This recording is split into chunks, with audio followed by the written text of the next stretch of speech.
like to do something yourself in Morocco? 1,000%.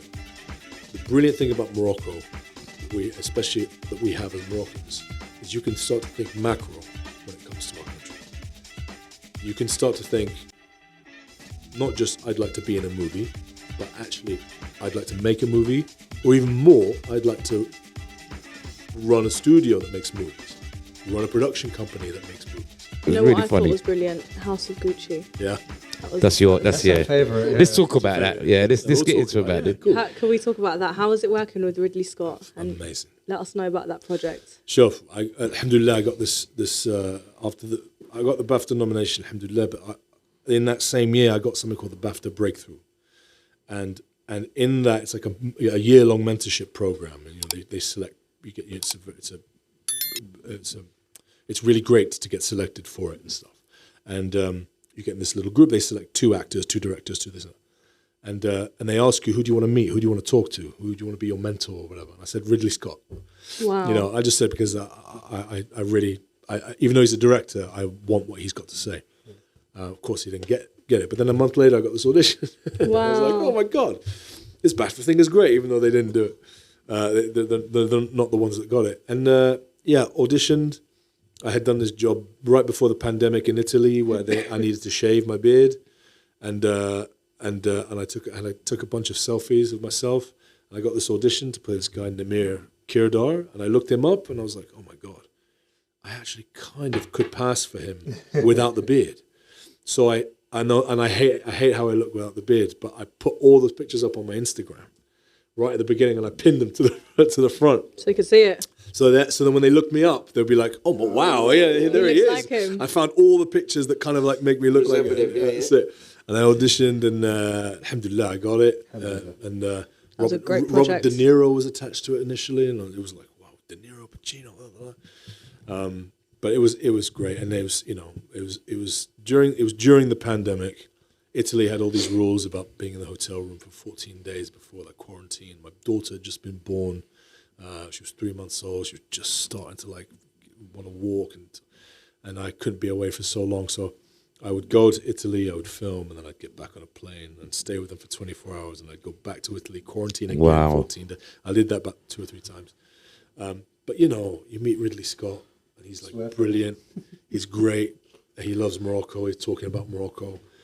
And, you'd be on set. He shoots like with 4 or 5 cameras. He likes to take the first take. So, scenes that would normally take 2 days to shoot, you're done in like an hour. Adam Driver, Khawar, Pacino, Khawar, Lady Gaga, Stephanie.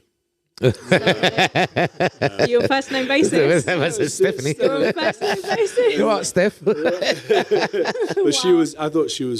I thought she was so good in that movie. Yeah. And she was very in character and very, very polite, but I didn't bite. So I just said like, oh, hello. They were like, oh, this is Youssef.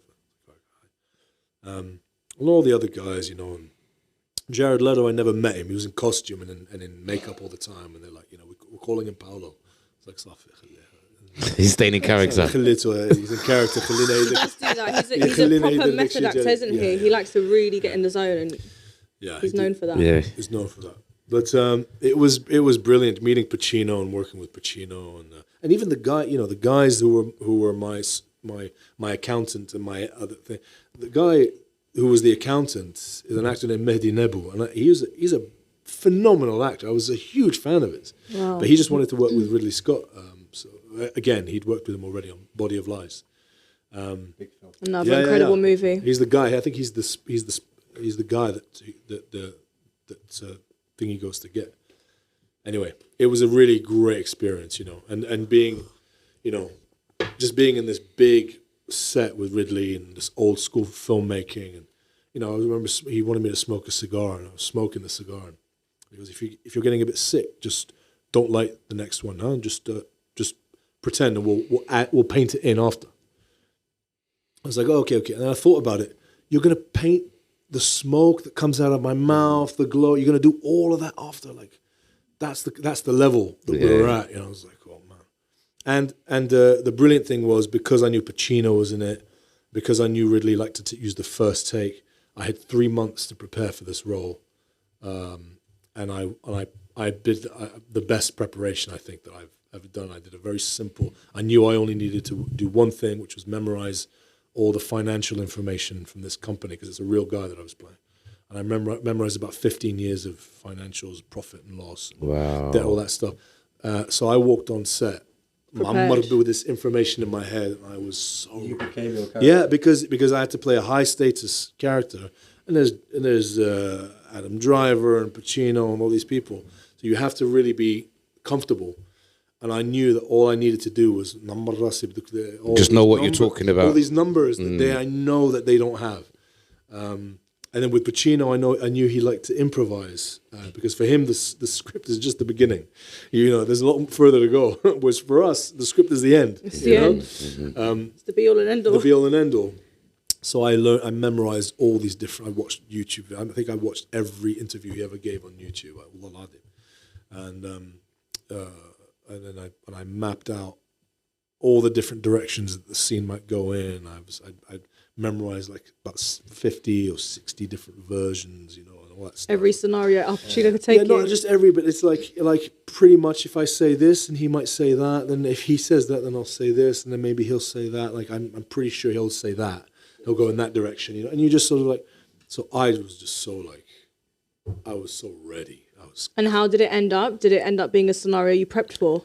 He went in different places, and I was just like, I know where you're going. I know where's it. Yeah, that's stuff. I know where's it. I'll just, it was great. It was really, really great. It was great. Very impressive. Yeah. It's wonderful, and they're all in like accents, an Italian accent, and Pacino didn't stay in character, but he stayed in accent. Yeah. Ridley, when I take the pen and I give him the pen, what do we do with it? So it was a trip. Yeah, we're like, wow. Speaking of great actors, your work on Napoleon with Joaquin Phoenix, who I'm a massive fan of. Joaquin. Sorry, can we just... How do I say it? Am I saying it wrong? Joaquin, sorry. It's all right. I knew who he was on about. Sorry, you know what I was talking about. The Joker. I call him the Joker. It's close. Joker Phoenix. Yeah. Joaquin Phoenix, yeah, man, that was brilliant as well, because that was right after Gucci. It's another Ridley film. Ridley hires you again, second time right after. It's a real vote of confidence. It Definitely. was awesome. On that, you saw how big I was. I mean, I was as big as I am now. Right? And I was especially when I shaved, I looked like a hello. and I came off that, and then Napoleon was starting to audition right then and there. My agent spent an afternoon going through it, just to let you know, because people always tell me, why don't you go to one of the bigger agencies and stuff? And I was like, this is why. He spent an afternoon, he and everybody else in the office, going through old paintings of all of Napoleon's generals and marshals and all that, till they found one that looked like me. Wow. And then they went, right. And then they went, look, we know you're writing the Napoleon movie. If you're going to put Marshal Davout in the movie, we think Youssef bears a resemblance to him. Look. Now that is an agent. He needs a round of applause. He needs a round of applause right now. There's your cameraman. Pick him up, Yous. Nick Harrington, Gina, everybody in the office. Yeah, it was really, and that's that is who I someone played. That's got your back. That's who I played. Yeah, he's thinking ahead. Exactly. So, and then we get the call. Listen, we can't tell Youssef to lose weight, but famously, all of Napoleon attacked Russia during the winter and had to retreat in the winter, and very famously they all got thin and cannibalized themselves. Now Youssef is not, he's quite big. So before we ask him to tape, what can we do? And I was like, just tell him I'll lose the weight. Just tell him I'll lose the weight. Don't worry. Tell him not to worry. And they were like, okay. And he was like, yeah, hold on. And that was me from mid-October to March. Regime, diet, walking, running, and I lost close, I'm not exaggerating, close to 30 kilos. Wow. Drinking vinegar in the morning and all this. Did you have a professional help? So halfway through. Did you have a professional help you with this? Halfway through, I got a trainer to help me with the diet side of things, because it was going to work up towards the scene when we're retreating, where I needed to be at my most thin. But what I realized was going on is I can eat very little and just slowly lose weight. Siyam basically, but drinking water. But I knew that eventually your body will lock up. You know, it doesn't let you lose weight anymore if you're starving it. And I wanted a guy on board, so he kind of helped me with that and helped me track calories and helped me figure things out. And we get to that scene, and of course it's during the winter.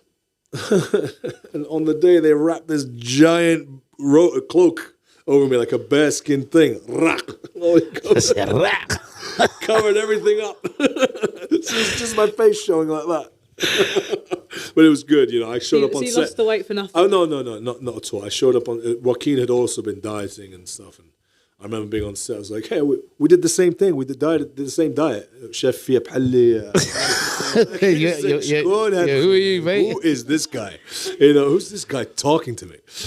He had a massive transformation in Joker as well. I feel like every great actor has to have a big transformation for a role or the other. Yeah, I mean, look, he knows what he knows what he needs, and Ridley is the kind of director that lets people do what they need.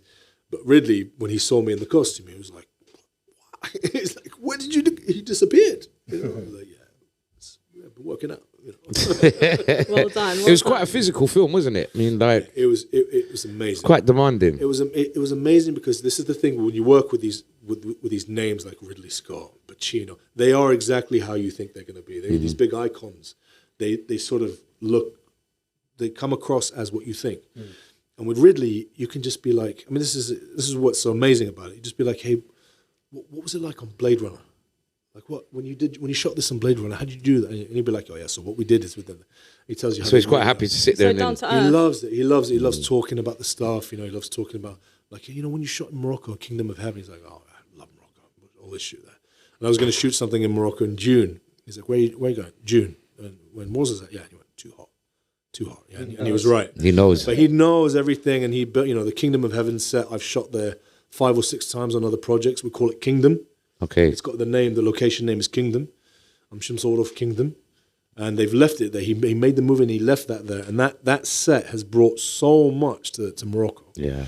And I love just talking to him about that. And he's telling me all the people he didn't want to hire, who he had to hire, the studio forced on him, and where he works and stuff. And he's such a dude, man. He's a really, really, really, really cool guy, and you know, and then went back to Morocco with Gladiator as well and everything. Did you do Gladiator too? No, I had something else on. I wanted to, and but also because it was Paul Mescal who was playing the lead. Apparently, they wanted to surround him with really famous people. Okay. And they did. Yeah. What did you think of Gladiator 2? Savo. I'm a massive Gladiator fan. Yeah. The first one. But the first one you can't touch. I was really disappointed with the second one. Yeah. I mean it's sharks in the stadium. Yeah, that was a bit much. Apparently, that really happened. When I saw that, I was like, "Saf." I tried so hard to like it, and it was just so much of nothing. That's how it felt to me. No, you know what? It had some really good No, moments. it didn't. I think they should have just left it. I think they should have just left it as what it was. It was too similar to the first one, but the differences didn't make a difference. You know the guy that comes in on the rhinoceros with the thing? That's my voice. Oh. That was the best bit. That was the best bit. He's looking after you, isn't he? That was disappointing. I so badly wanted to like it, but anyway, it's what it is. Is there any other directors that you really want to work with? Yeah. That's a good question. Yeah, there are. You know, Christopher Nolan. Definitely. Yeah. I used to say Tarantino, but I think actually, Khalil. Nah, you would be good in a Tarantino. I mean, yeah, but you know, I think I'd rather just watch his movie. You know what I'm saying? Yeah. I think they're too gruesome. Yeah. What? It's art, innit? It's art. Yeah, it's the sort of That's the idea. Well, I'm not that artsy fartsy then. There's a director called Ruben Östlund who did Triangle of Sadness, The Square, Force Majeure. I really want to work with him. I think his movies are particularly brilliant. I'd love to work with him. There's a Moroccan guy named Kamel Azraq. Did a movie called Hounds, Limut, which if you haven't seen, it's hard because there's no distribution yet. but it's one of the greatest, definitely one of the best Moroccan movies that have been made. You hide non-actors. Where can we find this? It's about where he gets the distribution. I think it would be a question of trying to find it online just to see what it's like. But it's one of the most incredible movies I've seen. How? And some of the best acting from these guys who have never acted before. مشى الدار البيضاء لقى ولاد الزنقة. Is this in English or Arabic? He done it like a City of Gods kind of style, didn't he? Just went to the hood and kind of just got people from the hood. Went to the hood, got some people there, found a way of working with them and improvising with them that brought out that allowed them to relax enough to just be themselves on camera. And it's a story about these two guys that work for a gangster. Somebody dies, and the gangster's not two little boys, is it? They start off as two little boys, or is that another? No, that's a different one. That's Ali Zawa, Prince of Zawa. That's a different one. Another great movie, though. Very good. No, this one is a father and son who are told they have to bury the body. And you know, this guy that's just been killed, they got to bury the body somewhere, and it's just they got the whole night to do it, and it just sort of goes wrong. It's not comedic, but it blends in everything with Dean and all this stuff. It's really phenomenal movie, Moroccan movie with foreign money. But have you had any approaches from Moroccan companies, film studios, and that to do anything out there, or would you like to do something yourself in Morocco, Youssef? 1000%. The brilliant thing about Morocco, that we have as Moroccans, is you can start to think macro when it comes to our country. You can start to think not just I'd like to be in a movie, but actually I'd like to make a movie, or even more, I'd like to run a studio that makes movies, run a production company that makes movies. You can think quite big, and the possibilities are there's quite a lot of possibilities out there. So that's I'm very much geared on what is it that I can do using my experience to be a sort of Archimedes lever for people in Morocco to be able to, quite frankly, bring in foreign distribution money, because we've got talent. That talent has had to work with very little, and despite that have started to make some amazing movies. I mean, there's some really special movies that have come out recently. Unknown Saint, I don't know if you've ever seen that one. I think it's Aladdin, I forget his name exactly, but it's Unknown Saint is the name of the movie. They would be right at home and at the London Film Festival without a problem. But they're Moroccan, and so there's a slight identity issue with English speaking distribution platforms, Netflix, Amazon, Disney, Apple, and all that stuff. And quite frankly, we followed the French model for a lot of stuff, but certainly for our cinema in Morocco. And so to me, if we can get writers to write with a bit more UK flavor, UK American flavor, where there's a story structure, you know, French structure is you follow the protagonist, it's themes of society and this and that. So we've seen that film 1,000 times. Lehen 100 times, isn't it? So many different versions of Lehen. Exactly. But Morocco is like that as well. We've pumped out that kind of movie, or attempted to pump out that kind of movie. So the French love Moroccan filmmakers, but then you talk to a guy in Morocco and like, what's the last film you went to see? And he's like, oh, I don't go to the cinema. Yeah. So if you can write a movie with this more Anglophone style, where there's a story structure, ABC, narrative, plot, subplot, all this stuff where you can structure it on a wall before you even write it, and then you follow that. You let the story structure lead you, not the characters' inner life and the themes and all that stuff. Then you might actually start churning out movies that have a natural built-in, like, not popcorn type of movie, but like, there are movies you watch that are arty movies, and then there's movies you watch because you're enjoying watching them. Mm-hmm. And Morocco needs more of those movies. Mm-hmm. These guys that I've just named now, these movies that I've just named, are like that. They realize, no, we want to make movies like action films, a bit more dark. Yeah, that's to the edge of the that's the sort of extreme side is action, popcorn, blockbuster. Yeah, definitely.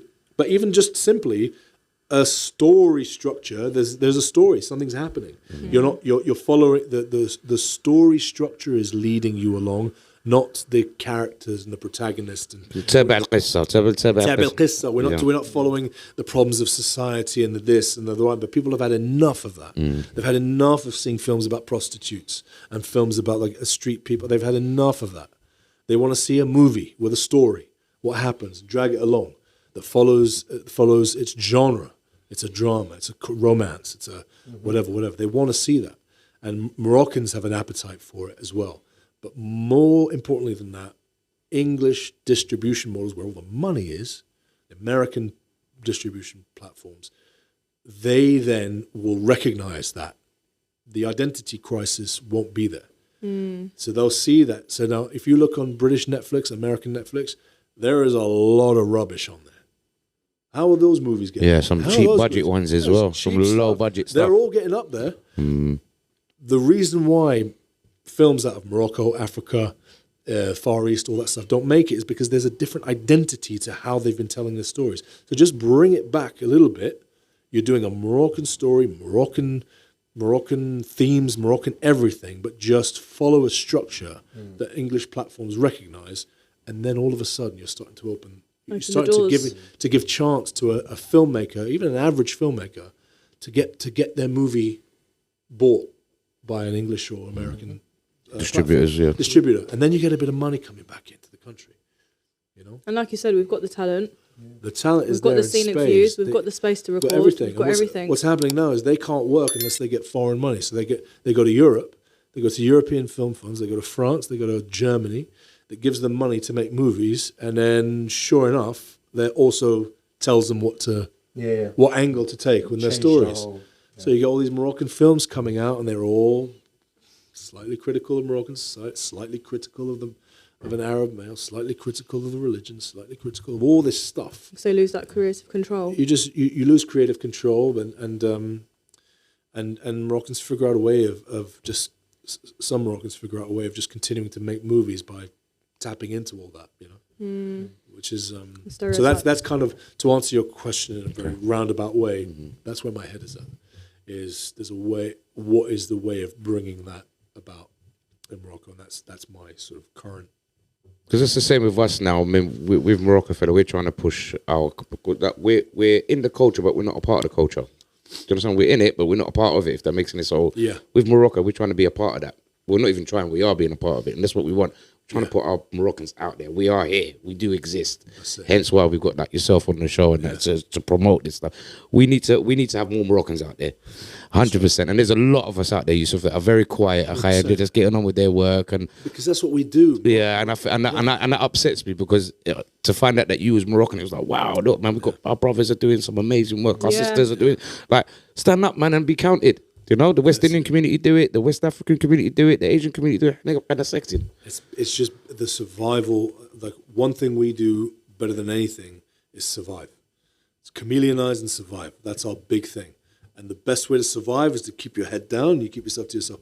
You know, it's sort of built into what we do. But even everyone will tell you there is so much talent. Even here in the UK, if you look at it as a sort of circuit, none of the nodes are talking to each other. There's so much talent in the node, but the nodes aren't communicating. So how do you join thing? I know that's what His Excellency Hakim Hajri, the ambassador, that's his remit. That's what he's thinking about. How to do that? How do you join up all these people? Yeah. How do you connect all the talent? You know, what do you do?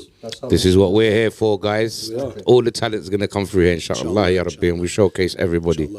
I think obviously a lot of people know you from watching your movies, watching your TV shows, but a lot of people didn't know that you're Moroccan. So this is... Well, that's the other thing. I'm actually quite ashamed to say I didn't know. So that was a nice surprise. But you touched on something really important in the beginning when you said you feel out of place. And I do too, as a full Moroccan, mum and dad both Moroccan. When I'm in Morocco, I feel like I'm not accepted by the Moroccans. And then when I'm here, I'm not English enough. I'm too foreign. That's right. It's a hard place. And it's a hard place to be in.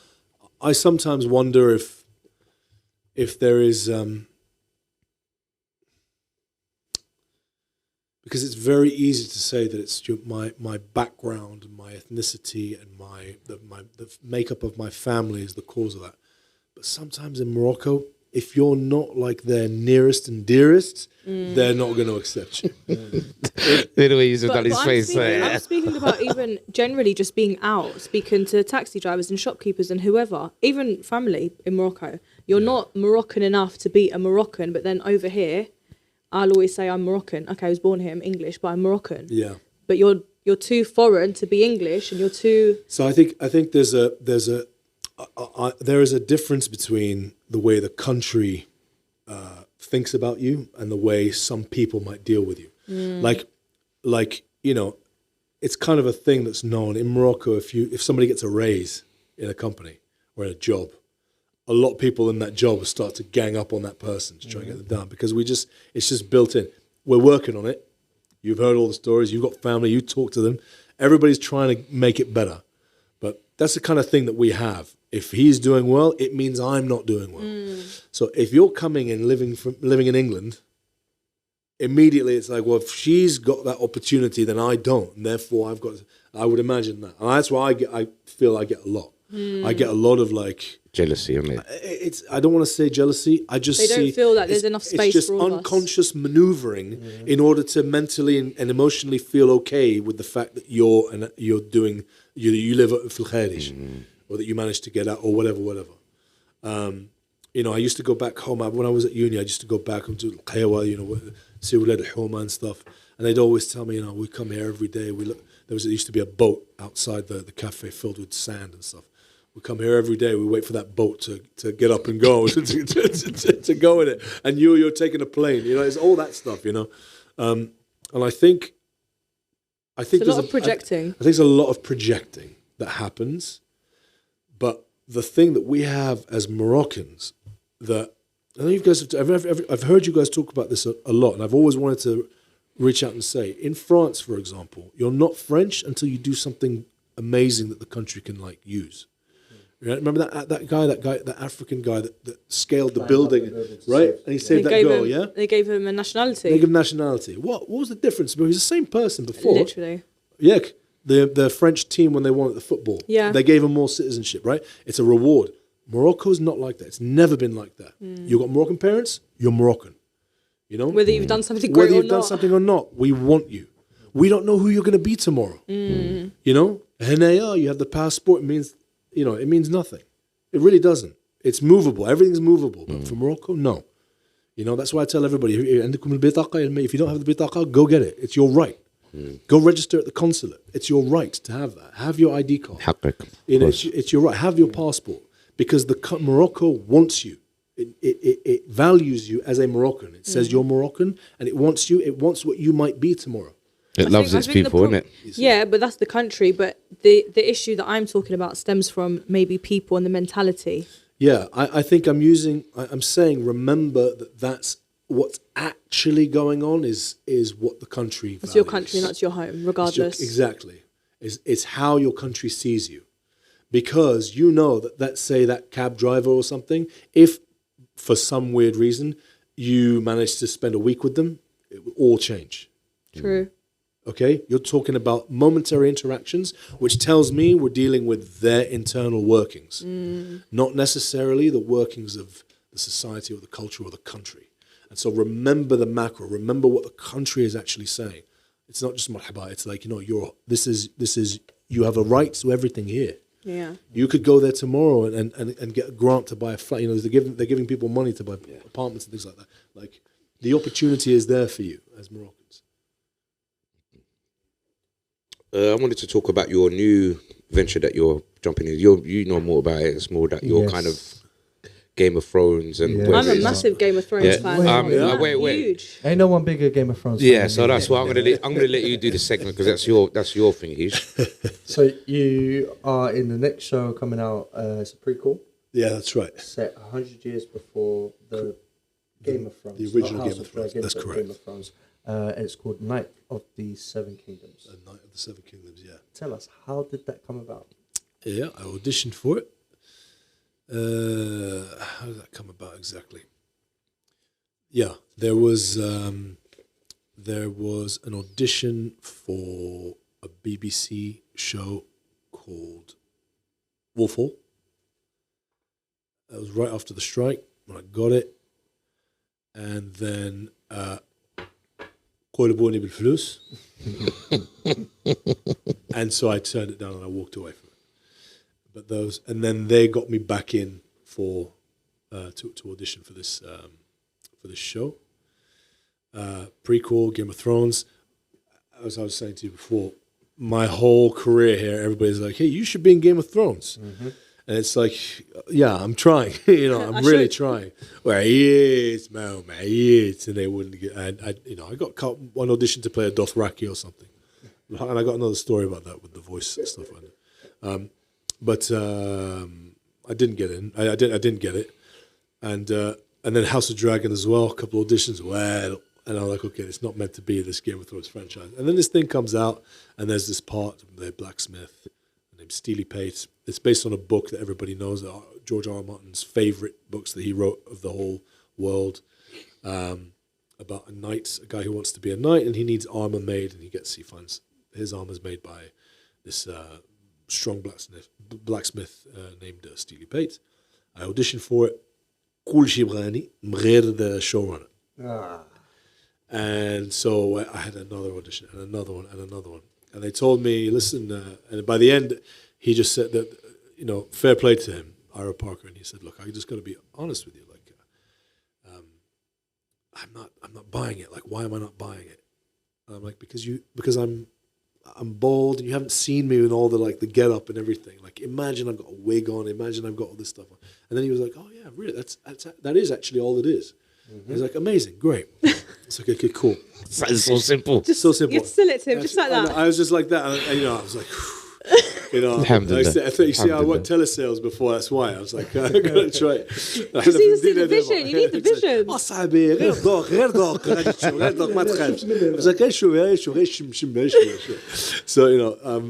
I did a bit of that, and alhamdulillah, I got the part. And then I was going to shoot something else, a film called Steve with Cillian Murphy. And then the night before I went there, 2 days before, we get a call from Game of Thrones. Hi, we found out that he's about to shoot something else, but we're worried that they're going to make him shave his beard, and we just need to let you know, if he shaves his beard, the role's gone. We're withdrawing it. And I freak out, and I call the makeup, and they're like, yeah, the beard is okay. They can always put a beard on. It's not the same. Not the same way. Really? Because I told him, with the beard and all that stuff. You sold it. I got it. And with Steve, the makeup, she was like, no, the beard is good. I was like, oh, great. Day one, so-and-so has a problem with your beard. Already? Like, no, you can't cut it. Yeah. Fucking no. Yeah.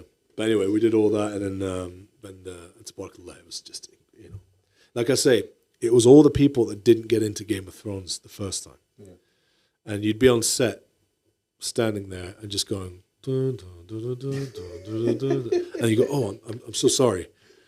And then I the 10th time I did that, and this actor came up to me and nudged me, and he just went, man, every day, mate, every day. We're all doing it every day. You're there, and you get on, and they shot it in the same place in Belfast, and like the sets, and this one's going to be very special, very cool. When is it coming out? It's coming out next year, January. Towards the end of January. As of January 23rd or something. Yeah. 23rd, I think. Yeah. It's really good, and the guy. The guy playing. No spoilers. I know he wants a spoiler. I don't want a spoiler. Sir Duncan. No, Sir Duncan. He was. And the looks, yeah. It's crack on, man. Don't worry. We were sitting in a tent, and he's so perfect for this part. Big, tall knight with a good heart. And he's talking to me, and he's like, I can't believe you worked with Sir Ridley Scott. What was that like? When you shot Napoleon. Man, Napoleon, what was that like? And I was like, we shot this scene in Napoleon on this ridge in this forest. And this is a story I was going to tell you guys. We shot it on this forest, and like halfway through the day, we realized, oh my God, this is the opening of Gladiator. It was shot here. It's the same in the same forest that he brought the crew back to the same place to shoot that thing, and we're all the horses. Yeah, the libido, when he's like, my signal, unleash hell. Yeah. And when he sees the bird flying out, and he looks to the forest, and they all run out. That's where we were. That same ridge line, everything, the same place. And all the words going around, all the action. Oh my God, this is the Gladiator place. Oh my God. And it was just crazy that we're shooting in this Gladiator thing. And he's like, oh man, I think that's just so great, man. So great. And then they're like, Youssef, Pete, we're ready for you. And we stand up. And If I start crying, I'm just warning you because I get emotional about this bit. No, because you get everybody else out. I get that. Go on. We get up and we walk out, and Pete, who's playing Sir Duncan, is in front of me, and he's walking. And there's all these extras, about 100 extras on this Game of Thrones set, and they're all sat down. And he starts coming, walking through in front of me, and we just got done talking about the Ridgeline, Gladiator, Sir Ridley Scott, and Pete is like, he's like, wow, that's just what that must be like. That's amazing, man. That's amazing.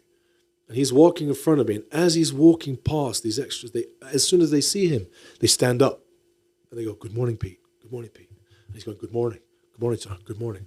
And he's walking down this line of extras who are all standing up. "Good morning, Peter. Good morning, Peter. Good morning, Peter." He's like, "Good morning. Good morning." Just like the opening of Gladiator, where Russell Crowe's walking through. Good morning, General. Good morning, General. And I had this moment just standing behind him. I'm like, man, do you have any idea what I'm seeing right now? What you just got done talking about, as if you're not exactly that guy. Yeah. You know, you are that guy. You know, and he's going, "Good morning." Good morning. And they were all standing up, you know, the respect in their eyes, because he was so good, such a perfect leading man. And he's playing this guy who wants to be a knight, and he's got it in him. He is it. You know, Tabarakallah. I was like, this is just incredible what I'm seeing here, you know. And and then we got set up, and my first scene, first thing, nervous, first take, action. We're doing our lines, and the back of the set catches fire. No way. Yeah, that was the first thing, and then they put it out. So there was a burning thing that got too close to the thing. And but I was like, I'm not going to take that as a sign. It's fine. Let's just carry on. Yeah, but it was good. It was great. Oh, we cannot wait to see it. It's an incredible thing, and the fights, and the sword fight, and the swords, and it's all the knights and the chivalry and everything. Yeah. You know what? Sorry to cut you off. I always used to say to people, all the actors that you see on Game of Thrones, they're perfect for their characters. They really are. So the fact that you wasn't on Game of Thrones or House of Dragon, we know you're going to be perfect in this. Sure. 100%. I can't wait. Sure. Everything happens in its own time. Everything happens. I'll tell you, my routine, I wake up in the morning to do my salat. I do tasbih for half an hour, and every time I just say, feed me, you're the boss. Whatever comes my way, comes my way. Everything else is maktub. You know something better is coming along, and that's it. You just carry on. So I say that facetiously, like, oh, we weren't Game of Thrones, but like it is what it is. And I'm such a huge fan of the franchise. Okay, so you're a fan of it anyway. So to be a part of it, it must be a big deal for you. Like I said, it's a huge deal. It's a huge deal. Game of Thrones is the greatest. I just never got into it, man. I don't know. It's just maybe just my attention span. Yeah, I like Robin of Sherwood. Either, but I think you're either so into it, like scarily obsessed, like I was obsessed, or you just can't get into it. But people that can't get into it, I don't understand. I think it takes 4 or 5 episodes. It takes 4 or 5 episodes. It takes once some weird, crazy thing happens towards the middle of it to be like invested. And to be honest, I'm not really into medieval kind of shows like that. But I got into it 1-2 episodes. I was hooked, like dreaming about what the characters were going to do in the next episode. Yeah, it was good. So I'm super excited. I think on this one he's not going to use the music, though. I just got to say. Oh, not the same. Well, they might have it. They might have a new theme. They're going to have a new theme. They have a new theme song. No, everybody says that. You always want to hear that. It's in our brain. I don't know. So it don't mean nothing to me. You'll know it when you hear it. So I will give it a go. But yeah, Do you know another show that I think you'll be perfect in? Zid. Vikings. Yes, man, as well. I kept writing to them and stuff as well. But, really? They'll all come along. They'll all come afterwards, bro. Trust me, they'll all come. No, they've got a spin-off called Valhalla. Valhalla, yeah. And it's good. It's really good. Yeah, I've been watching it. I haven't watched it. I know the guy who plays Floki. He's a friend of mine. Gustav. Yeah, well, if Youssef's not in it, it's not good. Yeah, it's not good. Yeah. No, have we got anything else to look forward to, like in the future? Has he not done enough? No, because I know Youssef's not stopping. Didn't you hear what he said? Do you know what I was thinking? Maybe, okay, so you're doing the prequel to Game of Thrones, but if you did Game of Thrones, maybe we wouldn't have seen all the other work that you did. 100%, yeah, exactly. So they lock you in. Good point. We would have, because that was, how many years was that? Yeah, it was like 7. 11 years. It was about 10 years. It was Game of Thrones. So we would have missed out on Napoleon, House of Gucci, we would have missed out on everything. So everything happens for a reason. True, absolutely, yeah. And now there's diversity. Absolutely. Exactly. So exactly. No, it's true. Yeah, and it's all good. It's all good. This is a good one to be a part of. That's fantastic. Well, I'm sure he's going to have more things coming up, and we'll just have to have you back on the show. Yeah, please. We hope you become a regular on the show. Yeah, definitely. Should we do a quick game? I've got a few rapid fire questions. Go. So, That's it. It's great, by the way. are you? It's a bit cold now. Sorry. زيد عمر حط له برد حدا حط برد حدا حط لا لا لسه بخير. عمر صاحبي That's your publicity for the podcast. you know that innit? It's just the airtake. People calling for the airtake. Big up the man that makes the tea in the cooler there. Right, quick rapid Are fire. you ready? Yeah. Are you a morning person or a night owl? I'm a night owl. Yeah. Nus or ete? Nus. All day, every day. All day, every day. Bagrir or msimmen? I think it's an age thing. I think you're bgharir when you're younger, but now it's some. Oh, that means I'm still young because I say You do the butter and the honey. honey and butter, Honey yeah, and butter. always. No one knows about that here. No, What's that? Honey and like the English don't know about the sort of carameliness that you get with honey and So butter. what else can you have with this? Well, they put jam on it and stuff like that. No. It's honey and butter. Of course, honey and butter. But, That's honey and ridiculous. but when you boil up honey and butter, it turns all toffee-like. Yes. Nobody knows that here. Yeah, is they're what I'm not saying. ready. They're not ready. They're bro. not ready for That's why we got the best cuisine, okay? Go on. Lamb tagine or chicken? Ooh, again, that's an age thing. I would have said chicken before, but it's lamb now. Lamb, I know. It's just so. It's Oh, that's not an age Lamb thing. barqoq and you know. No, I don't like lamb barqoq. What? yeah. Anyway. Couscous or rafisa? Rafisa. Yeah. Couscous all day long, man. Yeah. What's your favorite Moroccan street food? Wow. Does the Ria count? I think that does count. Of course it does. It's a snack. Yeah. It's classed as a snack, it's a man. street It just snack. shows you my age. That was the snack at the interval at the movies. At the cinema, innit? Big pile of it on your foot. That's right. Stop aging yourself. Tuck, That's tuck, still a tuck. snack now. No. That's the halawa. That's the halawa, Remember man. that with the flashlight? Like there's your seat there. The old Bollywood movies and the old kung fu films that my uncle used to take me to. You remember? It's the first movie I ever saw. Midnight Matinees, isn't it called? Bruce Lee. Yeah, it's exactly it. Oh, Well, big film. I love You it. watched Bruce one Lee movie? fan? Yeah. Poster on my wall growing up. Who is not a Bruce Lee fan? yeah. What was your favorite movie? Enter the Dragon. First movie I ever It's watched. the best. Enter the Dragon. Yeah. First experience in the cinema of my life. Enter the Dragon. So you're never going to forget Wow. that then. Never. Go on, give us another few. Sorry to do this. Most embarrassing on-set moment. On set moments. Most embarrassing on set moments. So I got stage moment where I couldn't stop laughing and I peed myself. Cuts. In theatre? Yeah. In the Really? theatre, yeah. Was that nervesies? What was so funny? I was supposed to be on my knees with my hands tied behind my back, where it's like a theatrical on my knees, so that my knees are like spread wide, you know, like and I've been beaten, I've been captured, and one of the guys capturing me is giving me this big speech, and I hear him start to laugh. Something's made him laugh, so he's talking like that, and he's doing that, and I could not hold it together. And I'm laughing at him because my legs are spread wide. I had no control, and I just. Were you supposed to be laughing in the scene? The guy's like My making him character laugh. was about to die, I mean, and then I have to be on a stretcher with the towel around me, and my stomach is going. I'm laughing. I can't stop laughing. That's the most embarrassing. That's a good one. That was a good one.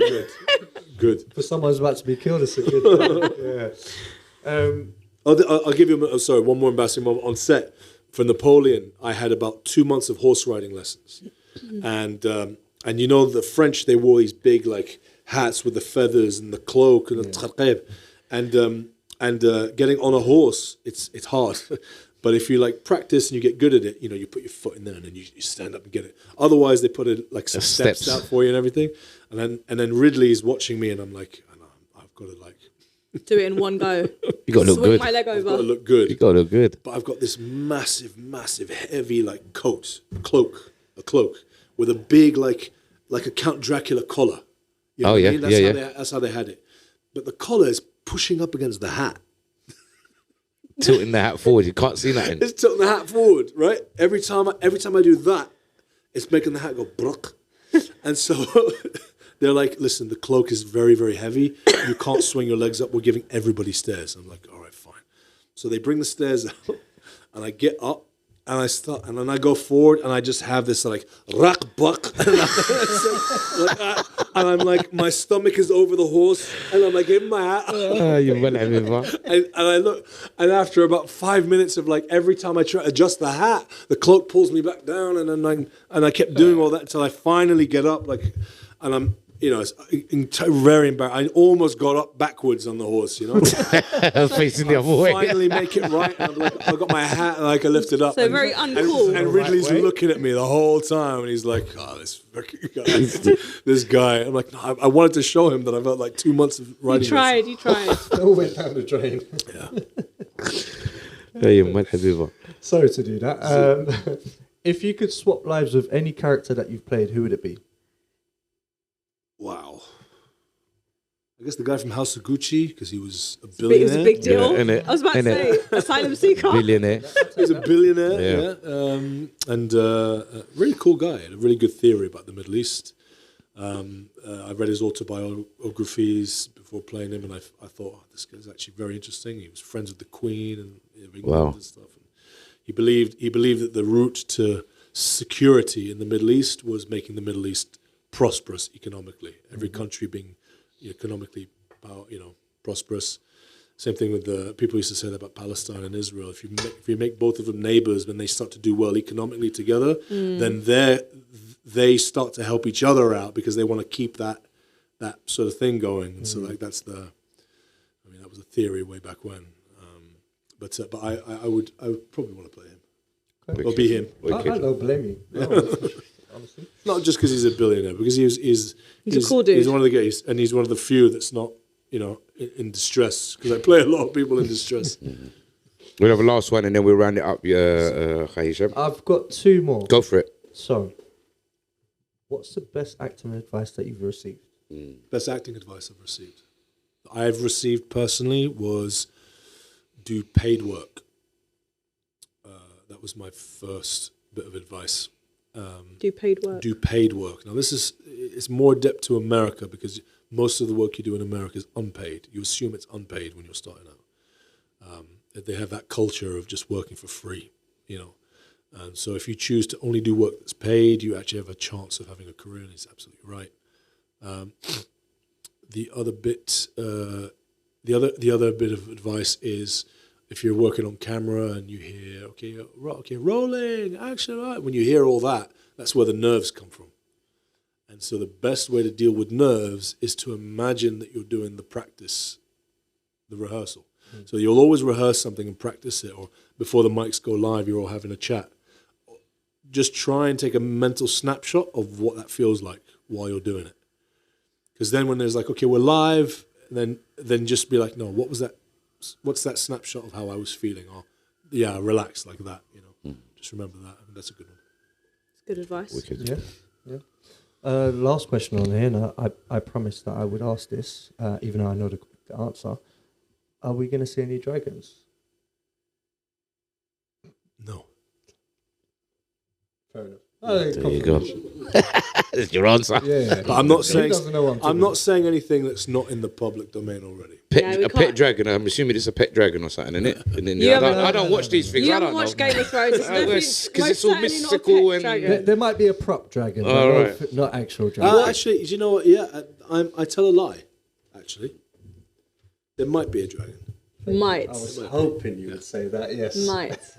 Well, when it comes out, we will surely have you back so we can pick your brain and you could give us more information. 100%. But it was an absolute honour to have you today. Pleasure. And it was a pleasure my speaking with you. And we could speak so much longer if you allowed us to. But before you go, we'd like to gift you something from Marocafella. Bismillah. This is for you. Oh, guys. And remember, guys, these tops are not out. These are a big waiting list for these, so we'll let you guys know. Oh, that stuff. It's got the paper in there. You don't want to. It's got paper in. Yeah. So, guys, you can find these on Marocafella.com for the clothing brand. But these ones are not out yet. The hats you can get though online. The tees are not out yet. Inshallah, they will be. Very nice. Very nice. Look at that. This is brilliant. Look at the quality. The quality on this is insane. It is. No, that's what everyone says. Everybody says that. Look at that, man. It's about to learn. You got my size. It's good. Inshallah. No, thank you very much, Akhay Youssef, man. Well, it's a pleasure. Absolutely. Well, it's been a pleasure having you on the show. So much. Yeah, and we can't wait to have you back. To this for a long, Yeah, long time. yeah. We have. Yeah. It's my pleasure. I'm, very, very happy to come back anytime you want. Yeah, 100%. We definitely get you back on the show. And thank you for watching the show as well. Yeah. I love it. I love it. Anything Jan Maghreb, anything to help Morocco, and that's what you're doing. That's what it feels like you're doing. You know? It's really, really great. And, thank you. Best British Moroccan platform out there, guys. Yes. Know this. Marocafella TV is coming at ya. Thank you again for tuning in, and we hope you enjoyed the episode. Please make sure to subscribe, follow the page. You can find us on TikTok, Instagram, and YouTube. Follow the notification bell, press the notification bell, and keep supporting so we can keep bringing you incredible guests like Youssef. It costs nothing. Just press the notification and follow us. You can find me on OK I Am Loubna on Instagram and YouTube. The Heartwork 109. I'm on Hisham, Hish 1am91. And Youssef, where can Youssef, where can they they find you, my bro? I tend to do Instagram. It's Youssef Kerkour official. Okay. Yeah. So they can get you there. Guys, Brilliant. thanks again. Thank you very much, next everybody. Week, same time. Yes. Shukran. Take care, everybody. Thank you very much.